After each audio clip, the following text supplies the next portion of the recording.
What are the different sections that we should be having on our website? So you just mentioned a few. You talked about number one, you should have information, which can take the form of a blog post. Maybe you have a podcast you link to. Maybe it's a video that you post on the page, and then there's a blog that goes along with the video that you simply transcribed, right? That all helps with the search engine optimization. For the people who are hyper buyers, the people who are like, I need a sales trainer now, we're struggling, who is the best person that can help me? They go to Google, they type in sales trainer, boom, Brandon Eastman pops up. They click it. If I just offer them, hey, let me give you the peak performance guide, they're going to be like, I don't want that. I don't want to do that. Like, how can I contact this guy? So I like what you're saying now of that one front end offer might not be good for the 10% of people who are just hyper buyers. They want to make a decision now. So what are the different sections that you look at when you're creating a website for somebody? So the fundamental things are, like we said, giving them a strong offer that's hopefully going to get them over the line. But you're absolutely right in what you're saying. Some people just want to buy there and then. So I think having, understanding those different pages, having your informational pages, which will be, for example, your blog post, your case study, your video, your podcast, information marketing. But then hopefully when someone's looking for that sales coach, and this is a really important thing that a lot of people miss, you don't really want them to find your homepage. And this is where having service pages on your website or product pages, or however you kind of, however you phrase it, having service pages is so important. Because if someone's looking for a sales coach, and if your website is set up properly, then Google shouldn't show them your homepage. It should show them your sales coaching page. And that's the point. Then they never see your homepage. They never see your blog. They never see your case studies. They never see your podcast. Never see your videos unless they choose to. What they see is that service page. And that service page, then, that's their entry point. And hopefully, it's not their exit point. Hopefully they don't bounce back, bounce and go. So then that service page can then be quite focused on, right, okay, I know that 9 times out of 10, a person coming to this page is really interested in what I offer, quite close to buying.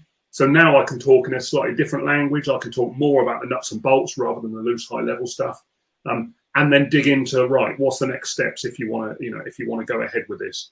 Obviously, you should always have your phone number in the header of the website. So if someone wants to pick up the phone, which I think we do too little these days. I think an actual conversation is always so powerful.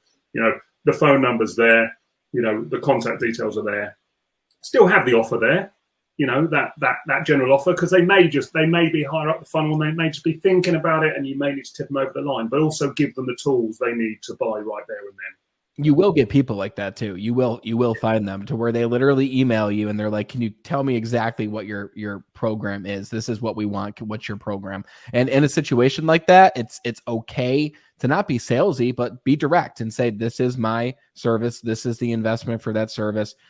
Tell me a bit about your event, what you're looking to achieve, or whatever your services are. Some people are going to be looking for a business coach, or they were referred over to you. And again, they're not just going to want your free gift. They're going to want to call the number and get signed up with you as their business coach, especially once you're more established and known in the marketplace, especially if you have content marketing that goes along with this, which is a whole other conversation that then leads them to the different website pages. But a couple of things that I want to know is, what are the biggest mistakes that people are making, other than one? I'll just say this for you. The number one mistake is people are making their own websites. Number one mistake. Unless you are a designer, unless this is what you do full time, don't make your own website, guys. Maybe at the very, very beginning, just to have it, to get that sense of accomplishment. If you need that, create the Wix page, do the WordPress, whatever makes you feel better. But if you want a website that actually creates leads, get with a professional like Tom. Schedule a call with him so you can figure out exactly how we can help you. I think you'll be very surprised at the investment required. It's very, very low barrier of entry because it's about relationships with Tom. It's about the long haul. So don't do it yourself. That's the number one mistake. But when you're working on these websites, what are people doing wrong, which are easy fixes for you, but they don't even think about it? I mentioned about those service pages. They are by far and above the biggest opportunity 9 times out of 10. The first thing I see sometimes is that clients might have a services page, And on that services page, they might talk about the 6 or 8 services they offer, for example. But that's it. They don't go any deeper than that. There's no sub pages. It's just an overall service page. Now, the trouble is, if someone's looking in Google for one of those services, let's say you've got 10 services on that page is 10% about that thing that customer's looking for. Well, in Google's eyes, if someone else has a page that's 100% about that, they're going to show that rather than your one that's 90% not about that, only 10% about it. So, by doing that, by breaking services down so they have their own subpage, that's a big step straight away, because you've then got a page which is 100% about that thing. Yeah. Then on that page, and like I said, hopefully, if that page is set up well and your website's ranking well with Google, hopefully when someone's looking for what you offer, they find that page. They will enter via that page. They'll possibly leave via that page. So it's really important on that page, obviously, to tailor your language and your messaging like we talked about, but also include some relevant content.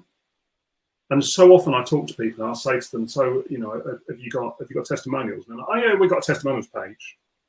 And it's within their about section. Have you got case studies? Yeah, we've got case studies. Where are they? In our about section. Have you got a blog post about sales coaching? Yeah, it's in my blog. So you can't expect people to go hunting around for this stuff. So if you've got one testimonial that's really, really good, says, Brandon is the best sales trainer I've ever come across, put that on your sales training page. Have a little link to say, see more testimonials, but make sure that one is like front and center. The same with case studies. If you've got a case study of this company where you 10x their sales, put a link to that case study or a little snippet of that case study, again with a link there on that service page. Include, if you've got relevant blog posts, again, make reference to it from within that service page.